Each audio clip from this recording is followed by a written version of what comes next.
গতকালকে আত্মপ্রকাশ করে যে ছাত্র সংগঠন মূলত জুলাই অভ্যুত্থানের শক্তি হতে গঠিত একটি ছাত্র সংগঠন।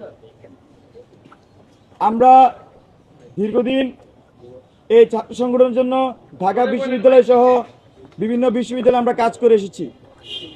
সেখানে আমরা শিক্ষার্থীদের সাথে মত বিনিময় করেছি, শিক্ষার্থীদের থেকে আমরা তাদের মতামত শুনেছি এবং নতুন বাংলাদেশে ছাত্র সংগঠন কেমন হতে পারে সেই বিষয়গুলো আমরা শিক্ষার্থীদের থেকে তাদের মতামত নিয়ে আমরা সেগুলো কিন্তু পেপার ওয়ার্ক করেছি।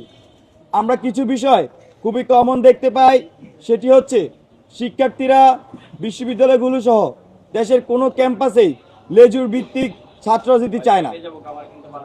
ফলত আমাদের বাংলাদেশ গণতান্ত্রিক ছাত্র সংসদ আমরা সিদ্ধান্ত নেই আমাদের এই ছাত্র সংগঠনটি কখনোই লেজুর ভিত্তি করবে না এবং একই সাথে এই ছাত্র সংগঠন গণতান্ত্রিক উপায়ে শিক্ষার্থীদের ভোটের গণতান্ত্রিক উপায়ে কাউন্সিলের মাধ্যমে বটম টু টপ অ্যাপ্রোচে তাদের নেতৃত্ব বাছাই করবে।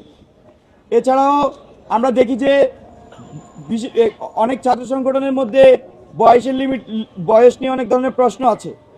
আমরা দেখি যে শিক্ষার্থীরা অনেকেই অছাত্র হয়েও তারা সংগঠনে থাকেন। তো সেই ক্ষেত্রেও সাধারণ শিক্ষার্থীর মধ্যে নানা ধরনের প্রশ্ন আছে।